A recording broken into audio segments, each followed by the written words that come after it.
Good afternoon, everybody. Welcome to the All Hands on Deck show. Today, I'm Reverend Ira Ackery, and my special guest is the Chairman Emeritus of Chicago State University. Welcome, Reverend Marshal Hatch. Hello, Reverend Ackery, and hello to the audience on the day.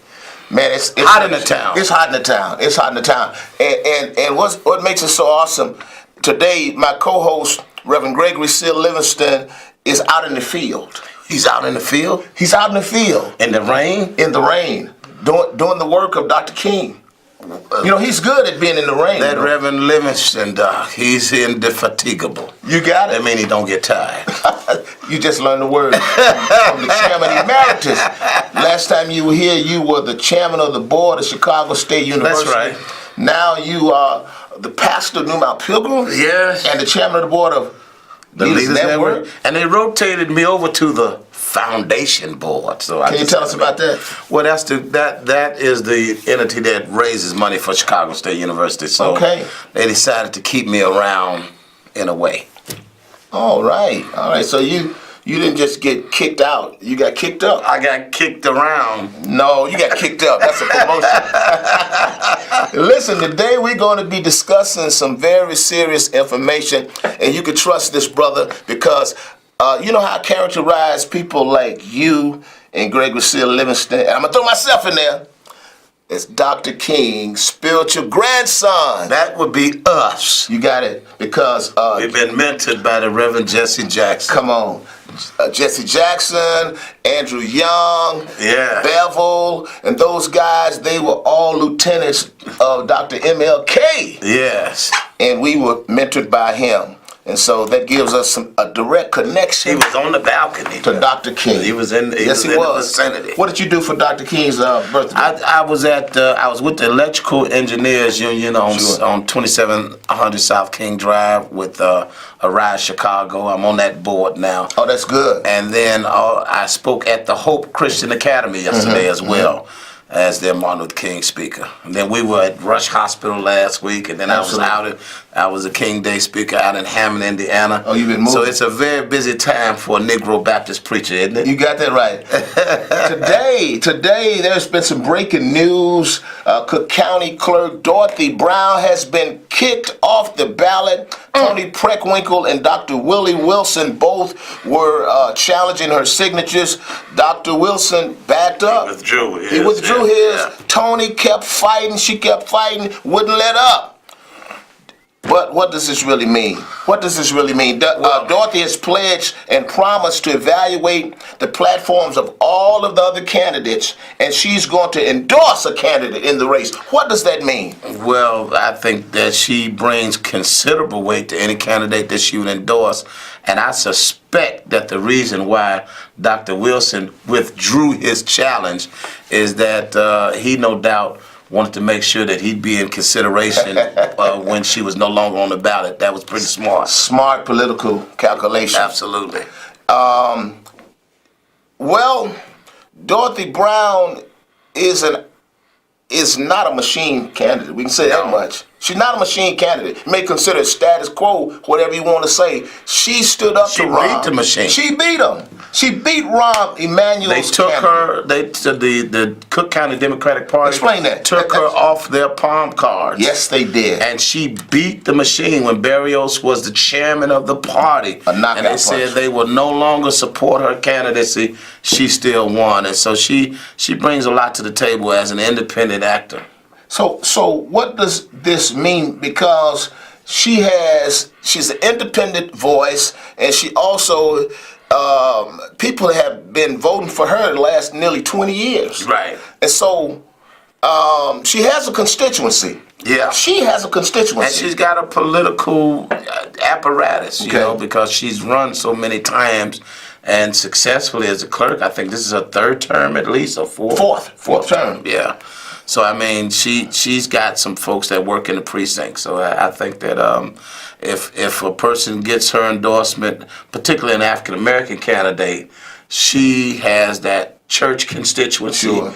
And if she can be quite a surrogate out on Sundays if she endorses an African-American. I really believe that there are only two options that she would consider. I think Willie Wilson and who else? Amara. And Amara, okay. The reason I say Amara is I would pick those two too. I think she would really look at Amara, but she would actually.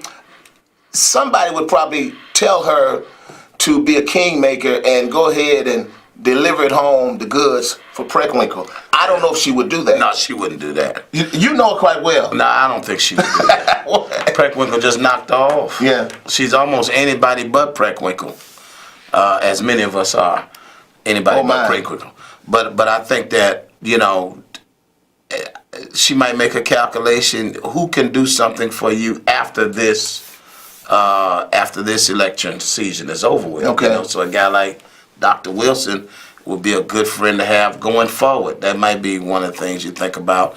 And the work that he's done in the community. You certainly won't lose any credibility with the people out in the precincts and on the street by supporting somebody who's saved people's houses, gotten people out of jail, supported churches for 40 years out in the communities. So, who would you like to I see? say he's the front runner. Those of you that are, okay, you think that it's between Willie and Amara, but she's probably leaning toward Willie Wilson. All right, we'd like to hear from you. Some are watching on CAN TV and others are watching on Facebook Live. Won't you call us and tell us the candidate that you think would make the right choice for Dorothy and the right one for this election? Dorothy has pledged and promised to evaluate the platform of all of the candidates. I really think it's a game changer. Is it? Yeah, I mean, because let's say Amara is, who she chooses.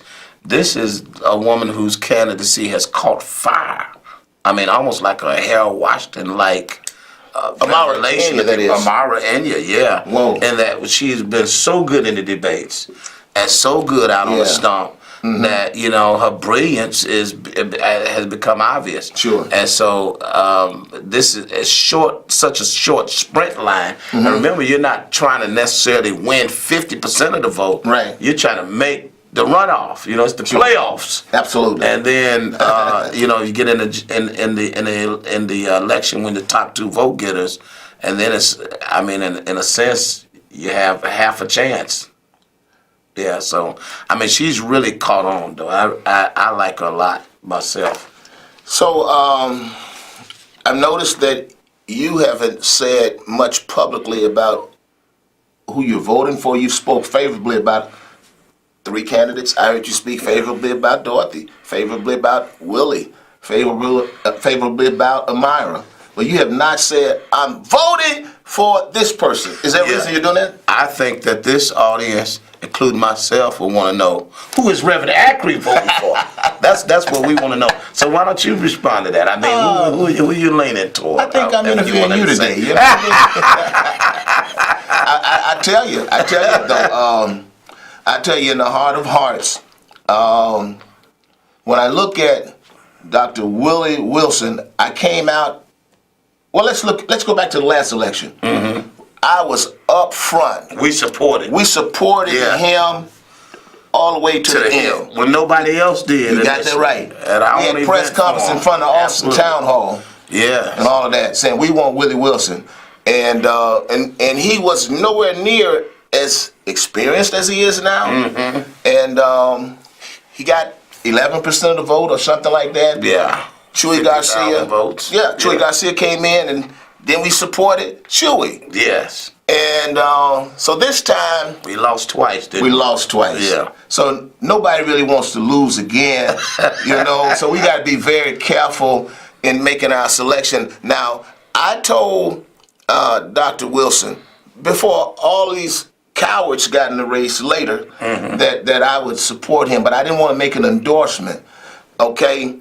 But by the same token, only 2 candidates I was really looking at was him and Amara. But I never really thought Amara would have any resources, and you cannot run an effective campaign without finances. So that's why, I really couldn't really give Amara initial consideration right now. But now that she has gotten some support from a certain Chance the Rapper? Yeah. Does that change the equation? Well, I like both of them. I like both of them, and I suspect that when I go into the poll that day, I will let my heart speak.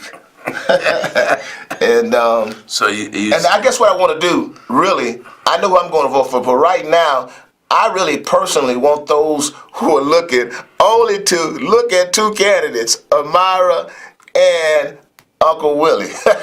I'm asking people because I'm trying to get some gauge. Yeah. Regular people are. Yeah. And it's very interesting. Yeah. I asked somebody the other day, and it was unexpected. You know what she said? What did she say? She said LaShawn Ford. Yeah. And let me just say something. I mean, a West Sider, but And to be honest with you, and I know I got people who are watching from all over the city. At the end of the day, I'm a broad-minded person. I am a Chicagoan. I think of myself as being international. But all politics is local, and I live on the west side, the step side, the stepchild of the city. And that means a lot to have somebody that will, make some type of deference to us. Mm-hmm. And that is Amarinia and LaShawn Ford. Mm-hmm. I just didn't know if there's any pathway to victory for LaShawn. To me, that's the only way, or at least it's the most important prism through which to make a decision. Because I've been listening to people, and some people talking about who would be good for the businesses. Right. But they don't even have a business. Absolutely. What you worried about that for? You got to vote your interest. You vote your interest. Let me tell you, you need to talk about that. Because honestly, I was talking with a member of my church that's a police officer. And actually, the person told me in a very intellectual way, I have to support a candidate that's going to look out for the unions, for the pensions. Yeah. Because that's where he's gonna get his butter. Right, that's where I get my butter bread. Yeah. My bread. How you say it? Get my bread butter. Yeah. So here's the deal. I thought that was very intelligent. And by the way, which candidate is for the police? McCarthy. I thought so. And this person is black. You know what I mean? People must vote their interests. Yeah. I'm not gonna be saying I'm looking for the business candidate. And if anybody should be that in that place, could be me. I got a handful of employees, and I have people that work at my after school, and I got some young people that in a couple of years they're gonna have to get paid $15 an hour. Mm-hmm. That would affect me. And some people that have businesses, it's gonna knock them out the box, honestly. Yeah, right. It really is. Yeah. There's a downside. There is definitely a downside. Mm-hmm. So it's one more thing we want to talk about today, Dr. Hatch, and that's about the Jason Van Dyke sentencing. Mm-hmm. What did you think about that sentence? First of all, I'm trying to figure out what were people thinking, expecting a judicial system which has denied us justice perennially, forever and a day, and they were expecting him to get 86 years. Well, what's your thought on that? Well, my mama used to say when something like this happened, it's a shame before God. Mm-hmm. And it really is a shame before God. It's a devaluation of Laquan McDonald's life. Sure. And when you see people who, in justifying decision, talk about how much Van Dyke's family has suffered, how much they've lost, but Laquan McDonald deserved to be alive, and he's dead. And so to say that Van Dyke only get 81 months is to say that his life really didn't matter. Absolutely. I really thought that the judge going was, I thought he was, the word I've been using is ruse, R-U-S-E. He seemed like he really couldn't stand Laquan McDonald and just thought that his... Van Dyke? Van Dyke. Gotcha. And he just beat up the defense counsel every time he got a chance. And he did it so precipitously that I started getting suspicious. Sure. because it started looking like that this was the setup for the great okey setup. doke. Yeah, so he could look like he was being so fair all the way through the trial, and so then at the end, give Van Dyke a slap on the wrist, and that's exactly what he did. It just reminded me, 55% of all the police live in only 5 of the 50 wards, and most of the judges live with them. They not only live in the same community, but like Ed Burke, they sleep in the same bed with the police. They're neighbors. They're all neighbors and family, and that is the last holidays together. Yeah. We have a caller. Caller, welcome to the show. You're on All Hands on Deck with my very special guest, Dr. Marshal Hatch. Caller, welcome to the show. Turn down your television. Yes, sir. How are you? I am good. Welcome back, friend. Good. This is Pastor Smith. Pastor Hatch, how are you? I'm super. How you buddy. doing there, Pastor? I'm doing great, man. Listen, I want to first of all say great. I want to say personally, for all of the citizens of Chicago, thank you guys for being on the front line, man. Thank you, because we need this. Sometimes we are in a quandary about who to vote for. We don't all the time think quite right about what decisions to make, who offers the best, who makes the best decisions, who's going to be for the union, who's not. I mean, I'm looking at Willie Wilson, but then this young lady comes from nowhere, and then I'm thinking of LaShawn, and then, but I tell you what was a killer for me when McCarthy spoke up after this verdict and said, "Now, can't we just heal?" How can we heal when you have just? I mean, we just get more of the same. Are you really that stupid? Are we supposed to be that stupid? I mean, I'm just trying to understand this. So thank you guys for not only being there, but addressing these issues. Thank God somebody has some backbone. Hey, thank you, Pastor Smith. Thank you. And guess what? We want to get you back to the Leaders Network. You are one of the sharp young prophetic minds in this town. Don't forget us every second Tuesday of the month at 9:30 on the west side. Thank you for calling. Columbus Park Refectory. I absolutely want to be there, Pastor. I absolutely want to be there. And I need to be all there. right. But I definitely, hey, can I ask you one thing? Real quick, we got another caller. Okay, let's address this. What do we need to do, man, to make sure we know about these judges before we vote? Because some of these judges, we don't know their names. We need to know who have they presided over. Thank you so much. How do they unfairly treat our community, so we'll know how to vote. Thank you so much, Reverend. you. All right, caller, welcome to the show. Yes, and good afternoon. Hey, buddy, how are For you? taking this call. Listen, I was listening to you earlier when you were talking about the candidates that's running, who you thought maybe might have a chance. And I heard you also mention Dorothy Brown, all the support and the backing that she has. Yes. I don't know, but do you remember the accusations that was coming out on Dorothy Brown?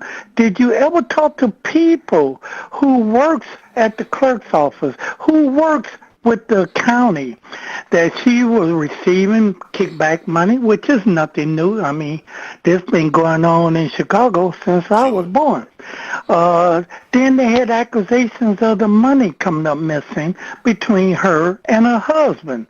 There was accusations with that. Now, whether it's true or not, I don't know. But I wasn't surprised when you said Dorothy Brown and Willie Wilson. You know, I mean, me particularly, I don't. Who are you looking at? Who are you looking at? You're making some good comments, but I respect you. You've called several times. I tell you every year. I'm looking at Daly, I'm looking at Perwinkle, and I'm looking at Chico. Now, what? Now, come on. I can understand Daly, and I can understand Preckwinkle. Why are you looking at Chico? Well, it's something. Because he's not black? It's some things that he do in the community. Now, he's in the Hispanic neighborhood, but it's okay. What we need to do is find a candidate that's going to do something for everybody. Now, Willie Wilson, you remember last time I told you about that? I thought when you're giving money out, that's a bad taste. when you're doing things. It makes people feel like you're buying votes. I told you that before. And by the way, I like your hair better that way than the way that you had it last week when I saw it. I think it looked like you're buying votes, which I don't think Willie Wilson has a chance in the world to become mayor. I don't think Ford has a chance to become mayor. The woman that, what's her name, Maurier, she don't have a chance to become mayor. I know, because she's from the West Side. I understand. Well, no, not just because of the West Side. Well, that's true, though. Well, you know, I always say you always pick the West Side people anyway, but that's either here or there. I don't care what side they come from. Now we're looking at candidates. Matter of fact, I'm sending my ballot out tomorrow. I'll do an absentee ballot, and like I told you, it's between 3. And before I even heard you speak, actually, it's 2. It's between Daly and it's between Periwinkle that I was thinking about. Okay, thank you. The other guys, other people, I don't think they have a chance in high water to do anything.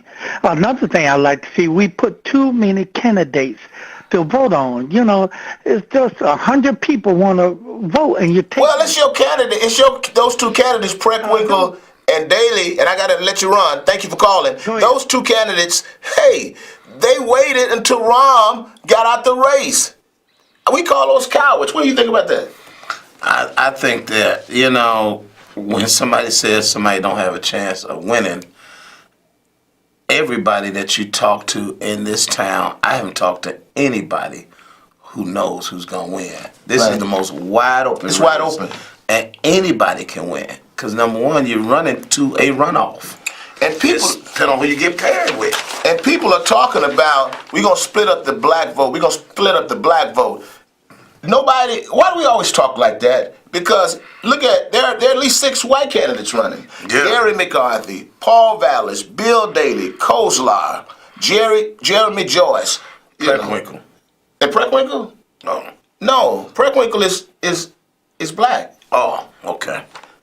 But you're talking about politically. What are you talking about? I don't see her as what having you talking about, Marshal? I don't see her having a black constituency. Sure, I get the point. You know, she comes out of Hyde Park, and there's not a lot of trust in the black community for Preckwinkle. Whoa. I don't. When you say that again, did you hear that? You heard it I'm here. not gonna say it again. From Dr. Marshal Hatch. I don't want to get in trouble. There is not a lot of trust from the African American community for Tony Preckwinkle. That's breaking news. It's breaking news. Thank you so much. Oh boy, it's pretty Rough, heavy. isn't it? Yeah, it's hot in the I town. feel like I might get in trouble now. They're gonna take something from you. I need to get some so they can take it. Listen, I want to say this. When we talk about the 81 months for Jason Van Dyke and 84 years for the killer of Adia Pendleton, somebody told me today it's unfair to compare Adia Pendleton's life, a person who performed at the president's inauguration and who was an honor student, with Laquan McDonald, a young man who was troubled and who was on drugs. You know, what's your reaction to that? Well, you know, I was sharing with a person earlier today, you know, about I was so impressed with the black juror who, before the sentencing of Van Dyke, she was saying, you know, he should get real time. She said, although Laquan McDonald was not a perfect person, she said, kid, who he is, Right. he still deserved to be alive today. Absolutely. And I think, and I was sharing with the person, I said, you know, it was amazing to me, that was the disconnect that I heard from some of the white jurors versus the black woman. It's a real black value. Sure. That is something almost unique about black culture at its best. And that is, we think everybody's got a right to the tree of life. Absolutely. You know, and so we see Adia Pendleton, and we She's almost angelic in our minds. We're proud of who the young lady that she was. But our religious value system, our moral value system, we don't see any one life as more valuable than the other. I mean, Laquan McDonald was 17. We don't know what his potential was either. He could have been the person who could have had the cure to cancer. Yeah. You never know, could have turned his life around and built some great business. Transformation. I often, Absolutely. when I'm preaching, talk about, the reason why I know God can turn somebody's life around is because he did it for me. If you want to see real transformation, I always tell myself, if you've been born again, just look in the mirror. I had to slip that in. Thank you so much for watching. We'll be right back with you next week. Got to have Dr. Hatch back when my other partner in crime is in town. Thank you so much, and we will see you next week. Coming right back at you.